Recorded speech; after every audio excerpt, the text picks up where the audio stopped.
Hey guys, making a first video with my GoPro 9, trying to mess around with video settings and all that stuff, and in the meantime I thought I would go through some bike stuff with you too.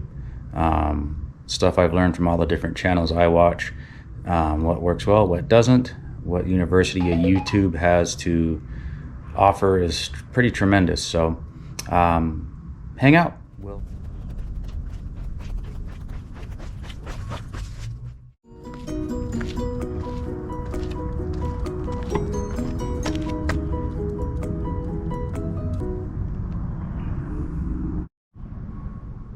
So what do we got here? Well, we've got an orange Liberty something or other. Got it off Bikes Direct, but this is what we're going to be starting a gravel bike build with. I had the idea, epiphany, idioticness that I want to do a Quadzilla at Hotter Than Hell up in Wichita Falls, Texas this year. So I want to do the Hotter Than Hell. Riding 100 miles last year was fun, don't get me wrong, but I just want to challenge myself. So I thought, let's do a mountain bike race on Friday. Let's do a road race and gravel bike race on Saturday. There's the mountain bike. Here's my road bike. So gravel, road, mountain. As if that's not enough, let's do a trail run on Sunday. Moving on to this bike. It's a perfectly good bike. I've changed it up since the way it came. It came as a drop bar gravel bike, again from Bikes Direct. It had 700 by 32s, I think. So right now I put hydraulic brakes on it. Got a great deal on something off Amazon. Some Gravel King SS's 700 by 43s. These are awesome, love them. Ran them on my gravel bike, my other gravel bike, and this one for a while, and they're great, easy to set up, easy to maintain. Got some 800 mil race face Atlas bars on there. Got a dropper on there. All around, it's a fun bike. Made it into a 1x9 micro shift Advent X 9-speed derailleur and their cassette, along with some SRAM 1x up front and some knockoff race face pedals off Amazon. I think Seth's Bike Hack did a little thing on those about a year or so ago. So far they're holding up. They still gouge the crap out of your leg time and again. So getting into this stuff. This is what's going to be going on this. And I'll kind of be giving you a quick rundown. Maybe some review videos later on, but we'll see. So without further ado, let's jump in and see what kind of stuff's going on here. All right, so as far as our parts rundown and whatnot on this bad boy, start top front to the back. I'm going to keep my salsa stem here. It's a plus minus 6 90 mil. It's at plus 6 right now. I'm going to flip it around to minus 6. And then headset, I'm going to run this Cane Creek headset, 0 stack, 1.1/8 steerer tube, black. With motorcycles, they always say black is faster, so yeah, I don't know. Anywho, so as far as bars that are going to be bolted to this stem, got some Easton bars, EA70AX, 46 mil, 31.8 in the middle. They'll bolt into that stem perfectly fine. As far as brake handles to stop this beast, got me some TRP drop bar levers. Running cable brakes on this. I run TRP drop bar hydraulics on my Salsa. Love them, but the expense of those guys, my gosh. As far as what we're gonna hook the brake levers to, it's gonna be the High Road, the cable actuated hydraulic brake from TRP. I'm a TRP bike nerd, brake nerd I should say. I haven't opened them yet, but for those of you that haven't seen them, this is what they are right here. Cable actuated hydraulic brake. That way, no matter what you're running, you can basically have hydros for the price of cable brakes. I found a deal on eBay where it was the front and rear calipers, and they came with 260 mil TRP rotors. The fork, I've got this, what is it?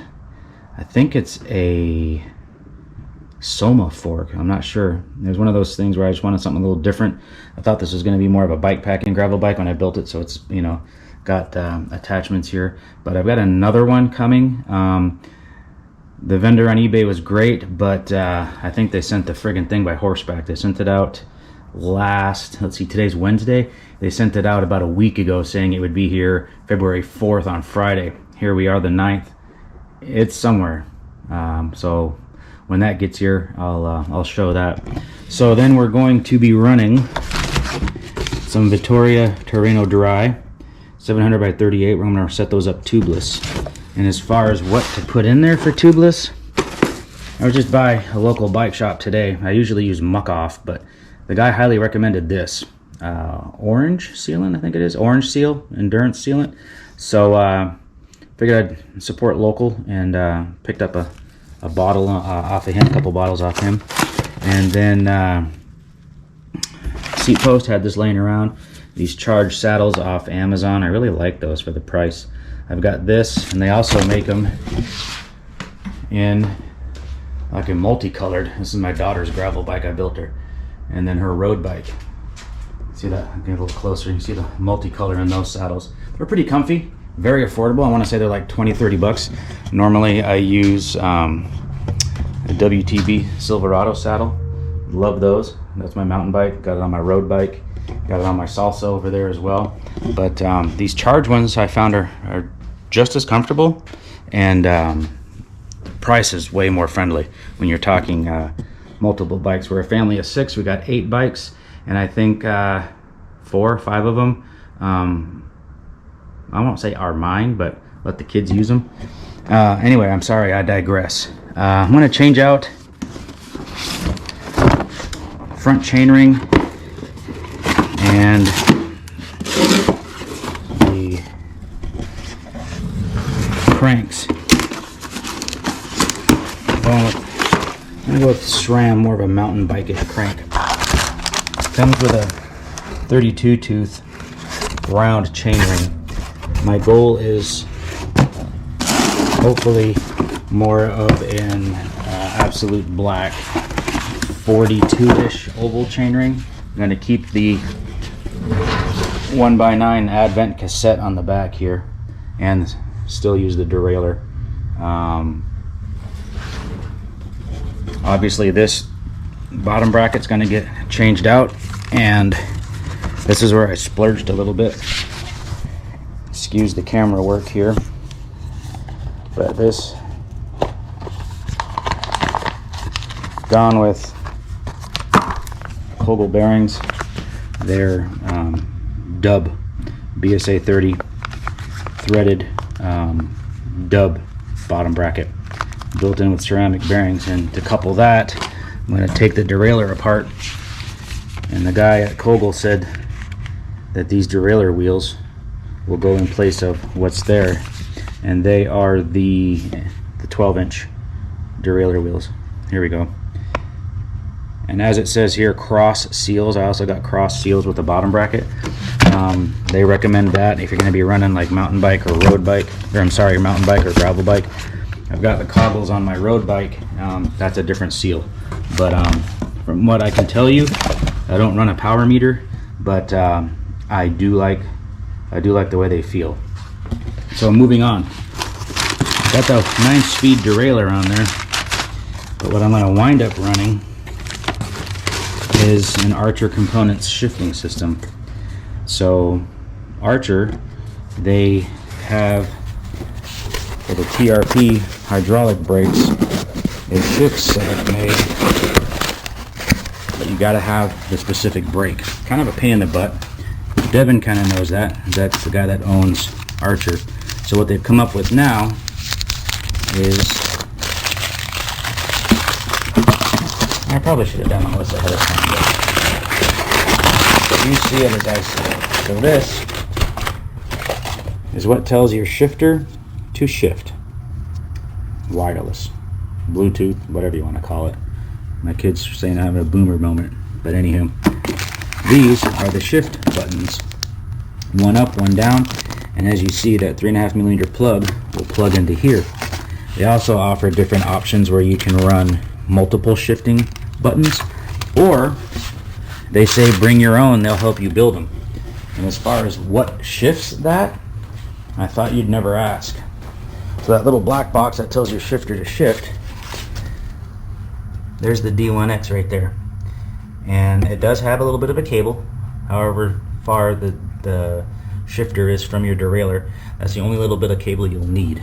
If you don't want to put it on your chainstays, or your back part of your bike like that, you can also mount it.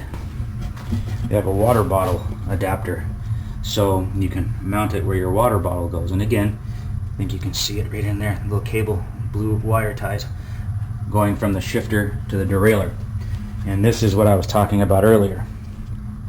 Here's my shift buttons on this setup that talk to the shifter. So that got a little spendy because nobody makes post mount brakes for a gravel bike. They all seem to want to be going the way of flat mount. So I found actually a post mount front brake and wound up using a mountain bike post mount brake. This is just for reference. And then wound up hooking that into the drop bar brake lever. So drop bar brake lever. Here is the, you notice it's a TRP slate. What they usually use these with are the TRP Hilux. Wheels, I'm going to keep these wheels, the Sunringle wheels, kind of a budget aluminum wheel, 700, I want to say internal of about 21-ish millimeters. So I think it'll handle those 31s perfectly fine. And again, I set those up tubeless. Pedals, I've got some dual-sided pedals. Kind of, now that I'm used to the clipped-in feeling, I kind of like it. Also, this bike, bright orange, it's pretty cool. I like it, I must say, but one of my downfalls, I guess if you will, is I can't leave anything alone. If you can't guess from all this stuff I've showed you so far. Color will be, I am a Old Shovel video nerd. Watch a lot of his stuff, and he does some awesome stuff. If you're not familiar with him, check it out for real. Vintage Calcott spray dot bike. I first experienced spray dot bike through Old Shovel when he does some of his paint jobs. This is London Parsons Green. And then I've got, of course, the prepping materials, 200, 400, or 220 grit, 400 grit, and a couple cans of primer, a couple cans of matte finish. So with these two colors, they're going to be on there, but I've got a darker earth tone brown coming. So my base coat is going to be this green, and then I might do like I think on the Spray Dot Bike website or YouTube channel somewhere I saw they took a sponge and just kind of made a pattern with it. So I'm going to do that with the two browns, and then I'm also going to add some stenciling, and we'll see how that goes. So now that everything but my stupid fork is here, I'm going to start prepping the bike. So that'll probably be another video. Sorry that this one went so long. Guess that'll come with time to shut my mouth and move on. But for now, here we are. So the next video, I'll be tearing the bike down, getting ready to paint.